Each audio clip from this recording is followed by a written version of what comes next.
Okay, we're back for the welcome LinkedIn friends. If it's morning or afternoon or evening, good to all across the board.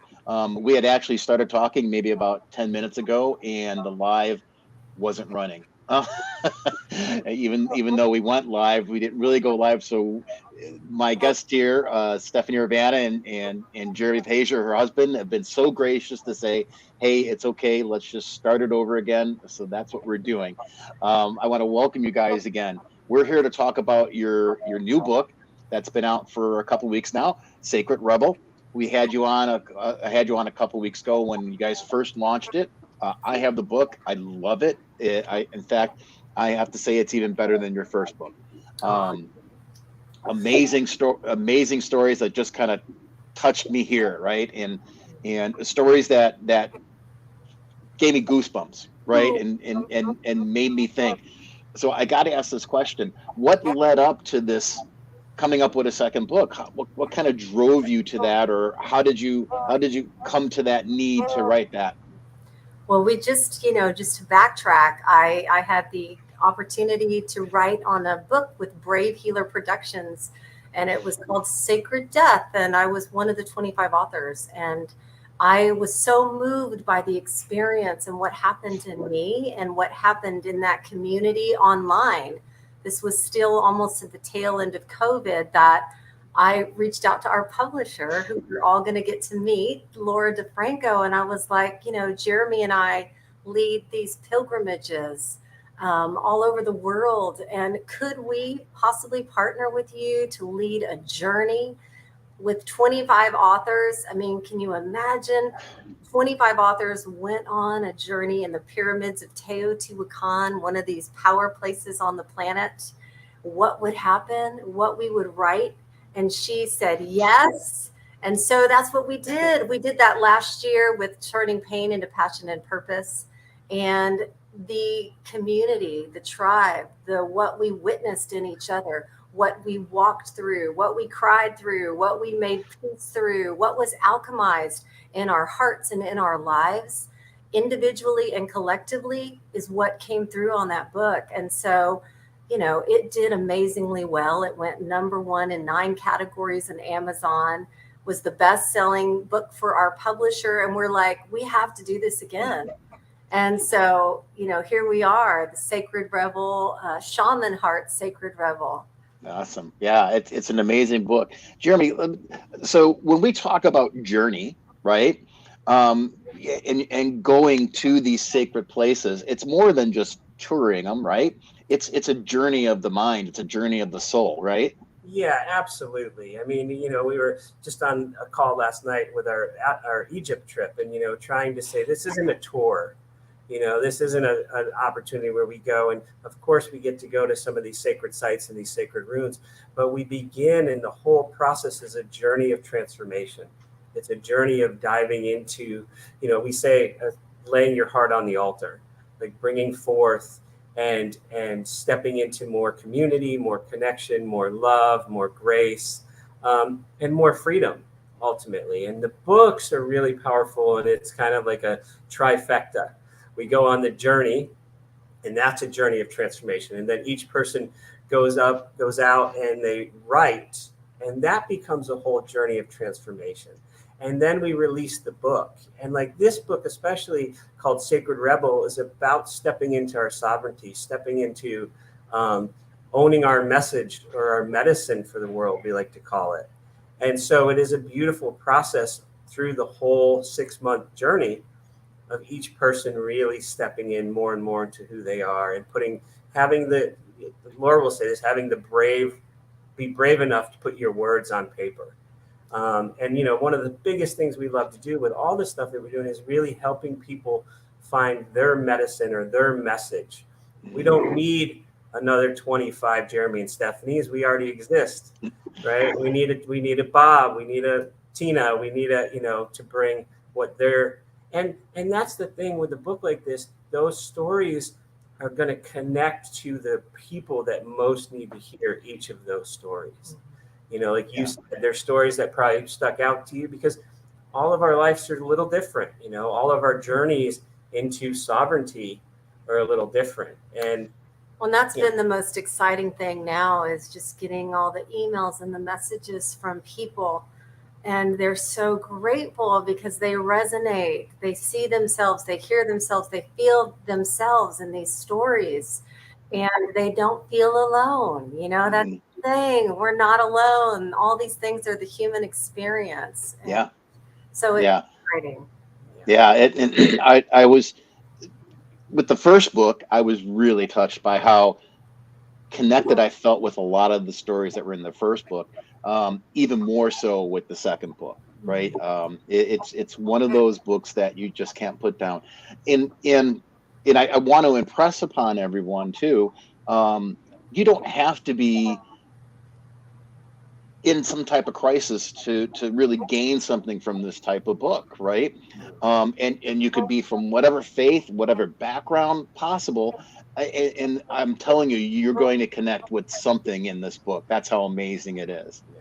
I mean, the author kind of took it to the next level in terms of vulnerability. I mean, it's just, I feel it the same way. I mean, you know, when we read it cover to cover, I'm like, whoa, this is amazing. Yeah. And what's cool is that you even brought your publisher with you, and your publisher has a chapter in the book too. So let's bring out Laura, because I banished her to the green room. So let's bring her out of the green room. We're so excited for y'all to meet her. Laura, thank you so much for starting out. Yep. Remember the things that we talked about. I appreciate it so much. I think it's really amazing, Laura, that not only are you the publisher of the book, but you're also one of the co-authors, right? You also took the journey. Talk a little bit about what led you to these wonderful people and wanted to get you involved to start publishing their books. Well, after I said yes to Stephanie, I don't know if I really knew what I was getting into, but I knew I liked her, and I knew I liked her big vision for what she wanted to do. And I could feel that this was next level. And honestly, it really was. It took what I was doing online and brought a different level of energy and power to the project. Jeremy said it, in Sacred Rebel, the author group stepped up even another notch in vulnerability. And any one of these chapters that you guys read, if it doesn't give you goosebumps, I don't know what's going to move you, because these chapters are really like that. And I did write a chapter. I was going through a thing or two when I arrived for this second trip for Sacred Rebel. And I'll thank Jeremy and Stephanie for holding that space for me. I had lost my dad, and I had been through some other family trauma. So when I arrived as publisher, I was really a mess, to be honest. And I'm like, I don't know if I can do this. And they're like, yeah, you can. Just show up however you are, And that's what that was about. That it was about being there together to take that journey, and then very vulnerably write about it, which I want to say another huge thank you to every author who took that challenge of ours and did it so beautifully in their words and their courage and their vulnerability. Thank you guys for all of you for doing that, because it's making this book just, again, other level. And how many co-authors on this book? 25 of us, right? 25. Did I get that number right? Okay. Yeah. I knew that because I read the book, but I wanted you guys to say it, because no one believes me when I say I read a book with 25 different authors on it and on different topics. That was just, it's really cool. Laura, talk a little bit about your journey, your chapter. Well, so the gift of sacred rage, writing your way to freedom. Writing has been one of those things for me since I was a teenager. I would be able to release and surrender to the words on the page, not have to worry about that process. Nobody else was going to read it. I used those very private journaling pages as a young person. But as I became an adult, it was more about educating people. I have spent a 30-year career in holistic physical therapy and alternative healing. And I wanted people to understand what was possible. And so I started writing out loud for other people to read, early on in my career. But this particular chapter has a little bit of poetry. It has a little bit of my personal story. This chapter was, I won't say it was easy to write, but it was extremely therapeutic for me to talk about relationship with my dad, and how I turned that anger inside of me about the relationship to something really positive. And those pieces, some of those pieces happened on our trip together. So I didn't know I was going to write about them until after that part was over. So it was pretty cool. Yeah, that's amazing. And you brought other authors with you to this episode today. So we have them waiting in the green room. I'm going to ask Laura, you pick out who comes next. Oh, so Tina Green, come on down. So this is Tina Green. Hi, Tina. How are you? Hi, Thank I'm you for good. coming on board and joining us here. Tina, let's start with the very big question. How did you even come to know these fine folks? Well, Jeremy and Stephanie had already been working with my husband, Jason. I don't know if you remember, but you interviewed the two of us with them last year, and Jason had been working with them for he had been working with them for a couple of years. And then I kind of decided, working with them in their program, the Toltec Medicine Wheel of Transformation, which is just an incredible program where, if you're at a crossroads in your life and you want to make a change, go through this program and it'll happen, no matter how deep it is, really. So I went through that, totally changed my life, up-leveled everything. And I just kind of never left. I've been doing almost everything that they have to offer because it's just been such a great foundation for my life and has gotten me on fire. So then Stephanie invited me to write in the last book. So I've written in both of them. I was like, yeah, I want to take that step too. And, like they said, it was definitely a portal of transformation for me to take my story and write about it and put it out in the world, and then be in that conversation and have to talk about it, speak about it, do book readings about it. It's definitely up-leveling to a whole another degree. Yeah, helps you step out of your box, right? Yeah, totally. Let's talk about your chapter a little bit. Yeah, my chapter in this book was called Taking a Stand for Me, Transforming Codependence into Self-Love. And I was inspired by the title Sacred Rebel, because our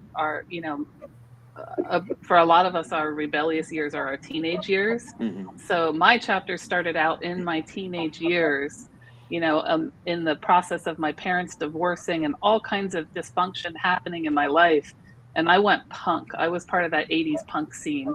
So it kind of starts out in the mosh pits and kind of moves on from there. But really, my path in life of being kind of an extreme codependent, kind of low self-esteem, people pleaser, really looking outside of myself for acknowledgement, and how I kind of brought my focus back to myself and took a stand for me and learned how to love myself. So that's really the journey in the chapter.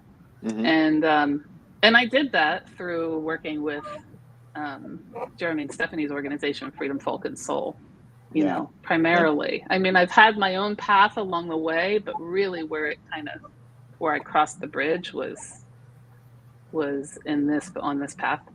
Amazing. Yeah. And it was a good chapter. I have to give both of you ladies credit for being excellent writers so far. Thank you so much. and Ruthie is sitting by herself in the green room, so we're going to bring Ruthie out. Hi, Ruthie. Hi. Story of my life, sitting by myself. Well, no, we are. Both Jeremy and Stephanie said prior to the show starting, we're going to do Ruthie last because we're saving the best for last. Well, that was nice. Yeah. I can recover quickly. So Ruthie, how did you come about to getting to know Jeremy and Stephanie? Well, Jeremy and I, we were training together in a program, and that's how I got to know him. And then I met Stephanie through Jeremy. And so it's been a long time now. And then our evolution through the shamanic world and the trainings and just the joy of being friends with them. And so, I mean, I just would probably follow him just about anywhere. Wow, very cool. Let's talk about your chapter then. My chapter is number 3, On a Wing and a Spell, Cutting the Cords of Dysfunctional Loyalty. And I'm a Virgo. I'm also an astrologer. And so not realizing my own little weaknesses, I see this as a pattern that had been happening in my life over and over. But it wasn't until we took this trip down to Teo, which I got to say, these trips, the first time I got in a book with them, with Stephanie and Jeremy, was she called me and said, hey, there's this trip to Teo, and I'm like, that's it. I don't need to know anything else. I've been to Teo. I'm going to Teo. What else do I need to do? Oh, yeah, right. Okay, that's not a problem.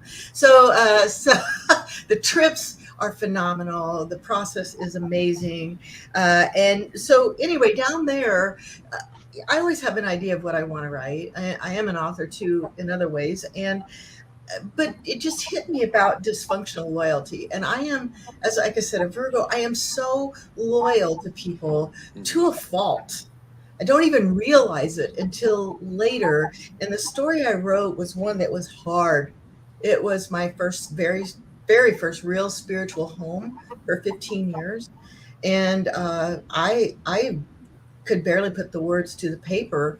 And I'm grateful for all the support that I had for that, because they really ripped me up when that all happened. And then to put it in this book and clear it. And then my medicine is cutting the cords. And I did. When I got home, I cut the cords, and I've been cutting cords ever since. So good medicine to cut the cords. Good for you. And you know what?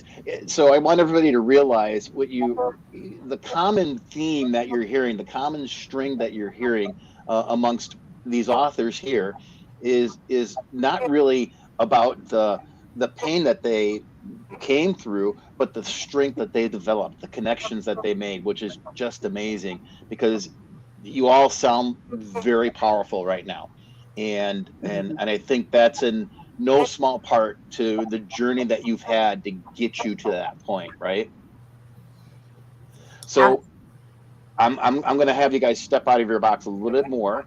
I'm going to come back to you guys in a second, but while I'm chatting with Jeremy and Stephanie right now, I want you to pick out maybe a passage or two from your chapters that you can read. We're going to do a live reading. I'd really love to do that. If you don't want to, I get it, and that's fine. But please, if you could pick out maybe just a paragraph or so that you can read from the chapter that you think best represents the chapter, that would be wonderful. I'd really appreciate that. So I'm going to give you guys a minute to do that or so. And now I'm going to turn back to Stephanie and Jeremy. I need to go run and get the book. I'll be right back. I'm sorry? She needs to get her book. Oh, okay. I need to go run and get the book. No worries. You take care of it. No worries. Everybody's going to be paying attention to Stephanie and Jeremy. Anyway, so one of the things that I really wanted to sort of maybe expand on a little bit more, when you talk about journeys, right? I know just from reading the book and knowing you guys that the journey is more of a spiritual journey more than anything else, but it's almost kind of like a physical journey too, right? Can you guys really kind of talk about that a little bit more and give us a little more detail? Yeah, you want to go? Sure. Yeah. I think one of the things, Bob, that I discovered, I had been doing talk therapy. I had an amazing counselor for 15 years, and I was very aware of what had happened in my childhood, things that were said, moments that kind of defined my life, that I kind of was unknowingly loyal to, not feeling worthy, not feeling wanted.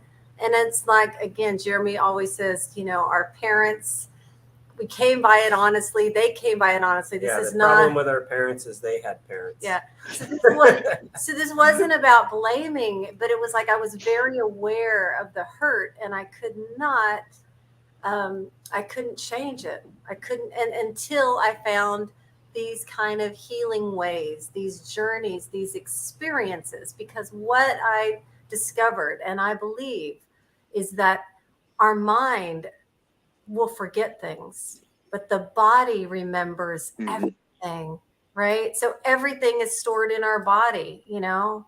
And so when we take a journey, when we're invited into an experience, we have the opportunity for those things that are the, you know, in our world, we would call them agreements or stories or filters to come up, beliefs. I'm not worthy, I'm not wanted. It's in every aspect of my life, every relationship, every work relationship. And so that is what we walk on this amazing adventure. So we're being vulnerable, we're laying that out, we're sharing that with someone else, we're being witnessed, we're doing experiences that help transform that energy up and out of our bodies. And that is the liberation then that you're feeling, and that almost everybody will experience when we honor those stories. And so, you know, we're very conscious about the journeys that we take people on, and it's really about transformation. Well, I think just to kind of piggyback off of what she said and what Tina was saying is, you know, people often come to us or see a program and they're at some kind of crossroads. And that can be from crisis. Like I got on this path 20 years ago, 22 years ago, and I was in crisis, you know, and so I showed up and, you know, these different healing arts modalities were coming in, and I thought, wow, this is some weird stuff. You know, I grew up in Massachusetts with an Italian family, and I like to say, like, you know, my life was a Sopranos episode, minus all the killing, you know. And so when I first got on this path and people were doing, you know, Reiki or different things that are on the spiritual path that are much more common now, mainstream now, 22 years later, you know, my sister did Reiki and we thought she was the weird one in the family, right? You know, and so, you know, but what I realized real quick was I showed up, I was willing, I started to change, I started to transform. And what I really started to do is, like, one was I started to be and was accepted for who I was, not who I thought not who I thought I needed to be or what was projected of me. Like, and so that was one of the biggest healing things for me is like, it's okay to be you. And so one thing that our journeys and our journeys are like, we have journeys to Peru or we have journeys to Mexico. We also do, you know, workshops and trainings in the US. And one of the biggest things that we do is we create a container or a structure that's safe so that people can begin to bring forth those wounds, those things. The other place that people come to us is they get to a place in their life where they're like, things are okay, but I don't think this is as good as it gets. There's more freedom, you know? And so they come from that motivation of like, I want more joy. I want more happiness. I want more connection. I mean, that's all any of us want, right? Is more love, more connection, more joy, More passion, right? And so, you know, I can ask anybody, what's your intent in this life? And that's at the base of it, right? We can say we want this, or we want to go trips, or we want cars, but really what we want is those feelings. Right. You know, and so we really do put a lot of energy and effort into creating a space in which that is cultivated, you know, and then empowering each individual back as soon as possible. Like, you know, I'll believe in you, we'll believe in you until you can believe in you. Amazing. And that's always our goal. Yeah. Well, the only thing cool. I'm going to say is, you know, like the Toltec medicine wheel that we lead, and these journeys are pretty, you know, they're pretty intense, at these author journeys. And then we lead journeys to Egypt, to Africa, to Avalon, to England. And those are spiritual in nature, but they're not as, you know, we're not taking something and really trying to necessarily transform it. We're really walking and connecting with the, you know, the spiritual energy of these sacred lands. Mm-hmm. That's what I was saying before. It's not so much a tour. It's like we're much more in tune with what maybe the intention of that particular temple was, or, you know, the spiritual nature, the energies of it. And so, yeah for sure, those trips are just fun. You know, they're fun, and it's different than going on a tour. It's like the only way I would want to travel. It's like the direct relationship with the land and the mountains or whatever it is in Peru, rather than like just seeing them. Yeah, amazing. It's very cool stuff, and it really comes out in the writings. And so, and speaking of the writings, we're going to go now reverse order. So we're going to start out with Ruthie first. Ruthie, could you share a selection with us from your chapter? That would be awesome. I would be more than happy to. Awesome. Anyone watching would think me crazy with my flushed face, wild red hair, and twisted mouth, spewing my hurt and fury. No tears, though, too angry to cry other than the stinging in my eyes. Why, I shouted, why would you do this? I've been your devoted soldier, taking responsibility for whatever you asked, supporting you in every way possible, and happy to be of service for the higher good. So why? I was loyal to a fault. Loyal to a fault. There was the reason why. It's a lifelong pattern within a wide variety of groups and individual people. People who were close friends ended up being one more painful experience on the spiral path of my evolution. I'd become an enthusiastic overachiever, always ready to do whatever it takes to make success happen. Oh, very good. That's awesome. That's incredible. Yeah, we should snap. I mean, twinkles, what we do. Oh, is that what you do? Okay. Yeah, that's incredible. And again, you can feel what's going on just in that short section that you read. There's definitely, I got a little bit of goosebumps going on, so that's kind of cool. All right, so now we're going to move on to Tina. Tina, it's your turn. Hopefully you have a selection. You're on mute. You're on mute, Tina. There you go. Can you hear me now? Yes. All right. We're going to drop into 17-year-old Tina. Okay. With some new friends, I started going to see live hardcore punk shows at City Gardens in Trenton, New Jersey. I'll never forget my first time entering City Gardens. It was dark, loud, and felt dangerous. This is no joke. The show had already started, so I immediately went up front near the mosh pit to check it out. Holy shit, this is intense. I'll stay on the edge and watch.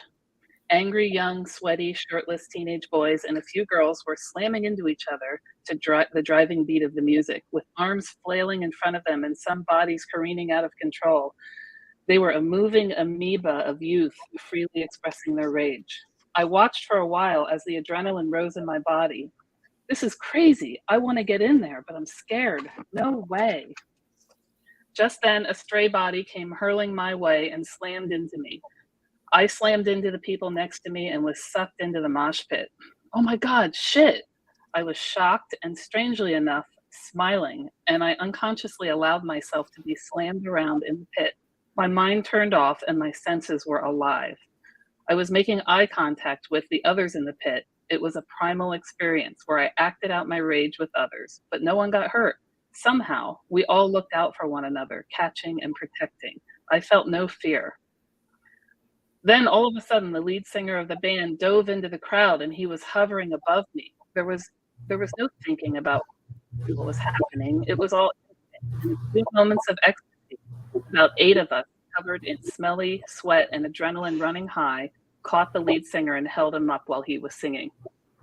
Feeling the pulse of his wet body being in communion with others, we were connected and moved as one. We passed him back to the stage. I retreated to the edge of the pit and joined the others, bouncing to the high-speed music.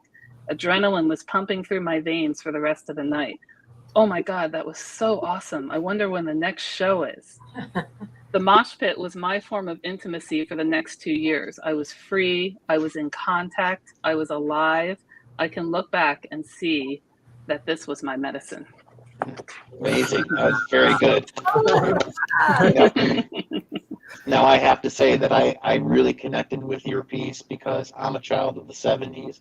So, my first set of concerts was, we didn't have mosh pits back then, but we certainly had, screaming teens, and the music of the 70s was really about rebellion. right? Mhm. And I could relate to it and grow up with it. So I really resonated with your piece, by the way. So that was very good, Great. very excellent. Thank you so much. I appreciate that. Mhm. All right, Laura, Miss Publisher, it's your turn. Hopefully, you have a selection for us. Definitely. Tina, I just got to say, I love that scene so much. I get it into my body every time I hear you read that one.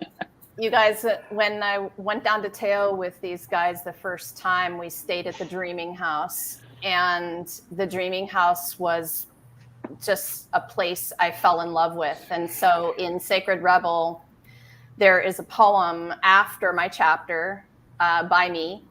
And it's called The Dreaming House. And that's what I'd like to share with you guys today.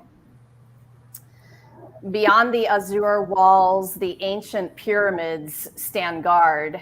And with one deep breath, I allow my soul to quietly rest, protected. This place is best described as a secret haven, a healer's nest, heaven for 7 days, a place where purpose is refreshed, bodies nourished, hearts reminded of our why. Gentle hands and caring voices help us begin a journey we were born for. Bright smiles caress the fragile edges we bring with us and trust to place on this altar. Magical mornings adorned with gigantic floating ornaments wake the awe and spark wonder again. And I feel home unlike any I've ever lived in. It's a place to walk, a place to pray, a place to dance, a place to dream, a place to celebrate being alive, being seen, being love. I revel in the sacred, carefully curated spaces where it seems these strangers already know me and my rebel soul, and where she seems to know herself much more clearly.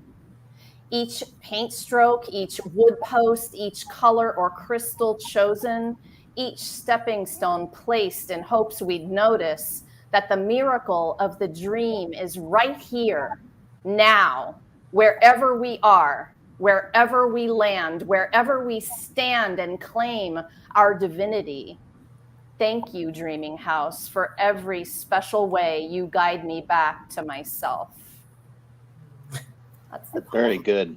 Wow, that's very good. That's very powerful. Thank you so much for sharing that. Welcome. Appreciate that. Okay, ladies. So what I'm going to do now, we're going to wrap things up with Stephanie and Jeremy. I want to thank you. I want to thank all three of you for joining us. I really do appreciate it. It was my honor to meet you, and it was my extreme pleasure to read your writing and then to hear it read out here live on my show. I truly appreciate that. Can I say one thing? Thank you quick, so much. Yeah, of course. I just want to say this team here that's in front of you really is the team that came together to make this book possible. Awesome. They helped with the journey, the writing. We called Ruthie the writing wrangler, Tina with logistics. So this book would not have been possible without these three ladies. And so much gratitude for our team and I want to say looking forward to the next book. I want to say a giant shout out to our publisher here, Laura De Franco. She is a brave, amazing woman with a vision. 58 Amazon bestsellers, all in the healing arts, changing the world, inspiring people to get free and to live their life and their love with every single book. And teaching people how to write. Like if I can teach me how to write, teach anybody how to Awesome. write.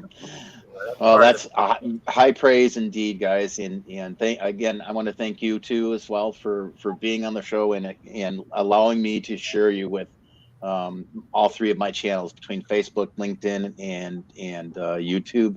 I appreciate it. I think you deserve as wide an audience as possible. So I hope you're blessed with that. And thank you for blessing my life with your writing. I appreciate it. Thank you, Bob. Thank you. We appreciate and enjoy you so much. We're so grateful to be on the planet and in life with you. And we hope we get to take you on a journey. Well, you're not going anywhere yet. Hang on one second here. We're just gonna widen the screen a little bit with you guys. So as we're wrapping up here, I really wanted to make sure that I had the opportunity to talk about some of the new journeys that you have coming up, because you have a lot of journeys planned. We do. We're so excited. The book last year, doing so well, really opened so many opportunities for, teachers from all over the world and different traditions, inviting us to come and work with them. So we're going to be doing the Toltec Medicine Wheel of Transformation that, again, next week we kick off in June the 13th in the pyramids of Teotihuacan. That's the deep dive. So if you want to hop on a plane in the next 3 days. Come on. It'll change your life. That's the core of our program of what Freedom, Folk, and Soul does. It's kind of, like we call it our core program of transformation. And then in October, we're leading a journey with our dear friend Sherry Guzman Phillips. We're going to Oaxaca, Mexico, which is a place where we're going to be honoring our ancestors as they prepare for Dia de los Muertos. So we'll be doing this amazing journey in this gorgeous colonial city, cobblestone city in the heart of Mexico in October 1st through the 8th. It's kind of like the San Francisco of Mexico. I mean, it's just art gallery after art gallery and street artists. And there's 13, I think, indigenous tribes that are within this city of Oaxaca. And so you get from all the different kinds of arts to pottery to, it's amazing. It's amazing. We stay right on the square. And then November the 16th through the 27th, we are leading a journey with Jorge Luis Delgado, who is Andean mystic shaman from Peru, author, and also one of the renowned Egyptologists and archaeologists of Egypt. We're leading a 2-week journey to Egypt with a meal shaker. It's amazing. We just have a couple of spots left for that. And then in December, we'll go back to Teotihuacan again to do the medicine wheel. And then in February of 2024, we're leading a journey, a pilgrimage to the motherland, to Africa. We'll be in South Africa in the White Lion Trust, having some rare experiences there with the white lions and on safari. Wow, cool. And going to Zimbabwe and working with Mandaza, who is known as a renowned water shaman, and finishing the trip at Victoria Falls, one of the 7 wonders of the world. So that's an amazing journey. And then in April and May, I'm leading a women's journey to Avalon. If you can imagine the mists of Avalon, ladies, this is a pilgrimage of women. It's going to be sacred, going to Stonehenge, going to Glastonbury on Beltane. Wow. Be amazing. And the last thing we have so far on our calendar is we have said yes to our 3rd book with Brave Healer Production. It's going to be an author's journey called In Peru, called Shaman Heart. We are the ones we've been waiting for. And that is September 2024. And we're interviewing authors right now for that. Awesome. Incredible. Hey, we have to do a live for that for sure. Yes. Yeah, if anybody's watching this and you have an interest in really stepping in, I know you might be afraid to do it, but it's a whole 6-month process in which you're coached. There's writing coaching, there's support. We help people really step into kind of on the business side, like getting a website up and all that kind of stuff. And so it's just an amazing process. And then, check us out at freedomfolkandsoul.com or shamanheart.org. We have other classes and, weekend events and book signings and all sorts of things that we do. Those, what we just shared, are the major trips that we do through the course of the year. But please connect with us. Shamanheart.org and freedomfolkandsoul.org. Excuse me. freedomfolkandsoul.org or shamanheart.org. You can see our books, our journeys. You can reach out and stay in connection with us. Absolutely. And in the banners below, I've had the Amazon link put up, and shamanheart.org is up there right now. And I will go ahead and in the comments place all their links so that you can hook up with these two wonderful people. And don't forget, Stephanie, you've got a new song coming out as well. Yes, I do. I'm so excited, you guys. And I kind of ended my chapter with this. I came to Nashville, Tennessee 25 years ago with a dream in my heart. It's been relentless. It was a dream that was put in my heart from my grandmother, from my great grandfather. And I'm living that dream, singing on the Grand Ole Opry, taking my honky tonk mariachi all over the world. And my new single, Rhinestone Cowgirl, is coming out in the next month. So you can check me out and find me at StephanieUrbinaJones.com. You can find me there from shamanheart.org too. Awesome. And that will also be in the link below too. And when you get ready to release your next hit single, you're definitely going to do this again as well too. Thank you, Bob. We enjoy you so much. Thank you for everything you do. We're so grateful. Awesome. I'm very honored and pleased to have you guys on the show. Ever since I met you a few years ago, you guys just touched my heart in many different ways. Your books are wonderful, so I'm very happy to promote you as much as possible. Thank you so much. Thank you, Bob. And you guys have a wonderful day.